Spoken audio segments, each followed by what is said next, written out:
La cardiomyopathie Takotsubo, qu'on appelle aussi parfois le syndrome du cœur brisé ou le syndrome de ballonnement apical, cardiopathie du stress ou simplement Takotsubo, c'est une condition généralement temporaire qui amène le ventricule gauche au niveau de votre cœur à changer de forme et puis il va soudainement grossir au niveau de la pointe et s'affaiblir.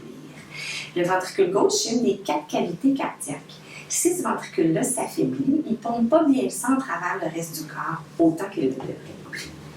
La cause du Takotsubo n'est pas complètement connue, mais c'est généralement déclenché par un stress très important, que ce soit un stress physique ou un stress émotionnel, comme par exemple une maladie soudaine, un deuil, une peur intense, un accident grave ou une catastrophe naturelle.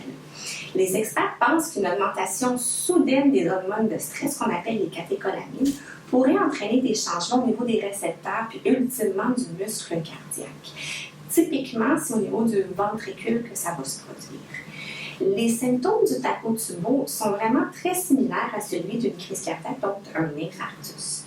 Cependant, quand on va vérifier les artères du cœur, dans la majorité des cas, il n'y a pas d'obstruction. C'est vraiment une dysfonction à cause du taux important d'hormones. Les symptômes les plus courants sont une douleur ou un inconfort au niveau de la poitrine, qu'on appelle de l'angine, un essoufflement, une fatigue, des palpitations, étourdissement, évanouissement. Dans 9 cas sur 10, donc dans 90% des cas, le Takotsubo survient chez les femmes là, dans 60 à 75 ans à peu près. C'est plus fréquent chez les femmes ménopausées, particulièrement après 50 ans. La recherche suggère que jusqu'à 5 femmes sur 100 soupçonnées d'avoir une crise cardiaque ont en fait un Takotsubo. Pour diagnostiquer la condition, votre équipe de soins de santé peut utiliser divers examens, mais souvent, vous allez avoir une coronarographie pour s'assurer qu'il n'y a pas de blocage des artères. Donc, c'est vraiment plus un diagnostic d'exclusion. Mais on va aussi avoir des signes sur votre ECG, donc l'électrocardiogramme, et puis au niveau des enzymes dans le sang qu'on appelle les troponines. Puisque les symptômes du Takotsubo et ceux d'une crise cardiaque sont très semblables, on effectue ces tests-là pour s'assurer qu'il ne s'agit pas d'un blocage, puisque le traitement pourrait être en partie différent. Globalement, la prise en charge demeure quand même relativement la même. Ça peut inclure des médicaments. Et puis, il va toujours avoir place à l'activité physique aussi, avoir des bonnes habitudes de vie, adopter une alimentation saine pour le cœur, obtenir des soins de santé mentale si c'est approprié, puis apprendre à vous fixer des objectifs réalistes pour votre santé et votre rétablissement.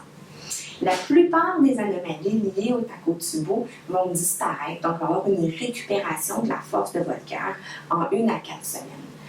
De plus, la plupart des personnes atteintes de Takotsubo se vont rétablir complètement, puis il y a peu de risques de récidive.